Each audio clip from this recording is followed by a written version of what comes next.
Welcome. Let's dive into the word Bismillah. In the name of God, let's discover this talisman word.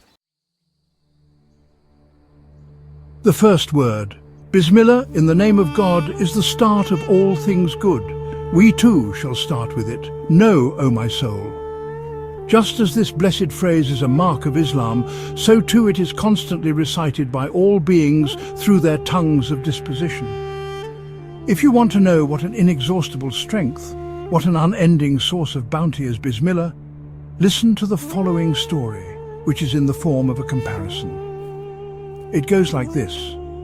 Someone who makes a journey through the deserts of Arabia has to travel in the name of a tribal chief and enter under his protection.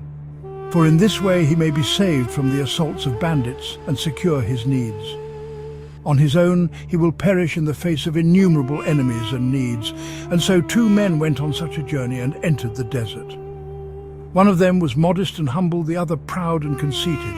The humble man assumed the name of a tribal chief, while the proud man did not. The first travelled safely wherever he went. If he encountered bandits, he said, "I'm travelling in the name of such and such tribal leader," and they did not molest him. If he came to some tents, he was treated respectfully due to the name.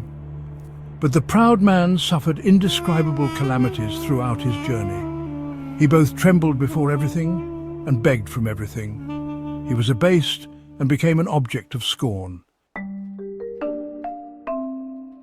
My proud soul, you are the traveller and this world is a desert. Your impotence and poverty have no limit and your enemies and needs are endless. Since it is thus, take the name of the pre-eternal ruler and post-eternal lord of the desert and be saved from begging before the whole universe and trembling before every event. Please subscribe to the channel for more videos like these. Yes, this phrase is a treasury so blessed that your infinite impotence and poverty bind you to an infinite power and mercy. It makes your impotence and poverty a most acceptable intercessor at the court of one, all-powerful and compassionate. The person who acts saying, "In the name of God," resembles someone who enrolls in the army. He acts in the name of the government. He has fear of no one. He speaks, performs every matter, and withstands everything in the name of the law and the name of the government. At the beginning we said that all beings say in the name of God through the tongue of disposition. Is that so? Indeed, it is so. If you were to see that a single person had come and had driven all the inhabitants of a town to a place by force and compelled them to work, you would be certain that he had not acted in his own name and through his own power, but was a soldier, acting in the name of the government and relying on the power of the king. In the same way, all things act in the name of Almighty God. For minute things like seeds and grains bear huge trees on their heads. They raise loads like mountains. That means all trees say, "In the name of God, fill their hands from the treasury of mercy and offer them to us." All gardens say, "In the name of God," and become cauldrons from the kitchens of divine power in which are cooked numerous varieties of different foods. All blessed animals like cows, camels, sheep and goats say, "In the name of God," and produce springs of milk from the abundance of mercy, offering us a most delicate and pure food like the water of life in the name of the provider. The roots and rootlets, soft as silk of plants, trees and grasses say, "In the name of God," and pierce and pass through hard rock and earth. Mentioning the name of God, the name of the most merciful, everything becomes subjected to them. The roots, spreading through hard rock and earth and producing fruits as easily as the branches spread through the air and produce fruits, and the delicate green leaves retaining their moisture for months in the face of extreme heat, deal a slap in the mouths of naturalists and jab a finger in their blind eyes, saying, "Even heat and hardness in which you most trust are under a command."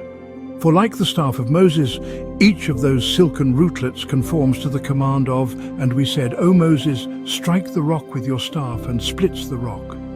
And the delicate leaves, fine as cigarette paper, recite the verse, "O fire, be coolness and peace against the heat of the fire," each like the members of Abraham, upon whom be peace. Since all things say, "In the name of God," and bearing God's bounties in God's name, give them to us, We too should say, in the name of God. We should give in the name of God and take in the name of God. And we should not take from heedless people who neglect to give in God's name. Question: we give a price to people who are like tray bearers. So what price does God want? Who is the true owner? The answer: yes, the price the true bestower of bounties wants in return for those valuable bounties and goods is three things. One is remembrance, another is thanks, and the other is reflection. Saying, in the name of God at the start is remembrance, and all praise be to God at the end is thanks. And perceiving and thinking of those bounties, which are priceless wonders of art, being miracles of power of the unique and eternally besought one and gifts of his mercy, is reflection. However foolish it is to kiss the foot of a lowly man who conveys to you the precious gift of a king, and not to recognize the gift's owner, it is 1,000 times more foolish to praise and love the apparent source of bounties and forget the true bestower of bounties. O my soul, if you do not wish to be foolish in that way, give in God's name, take in God's name, begin in God's name, and act in God's name. And that's the matter in a nutshell. Please like the video for more content like this. See you in the next video.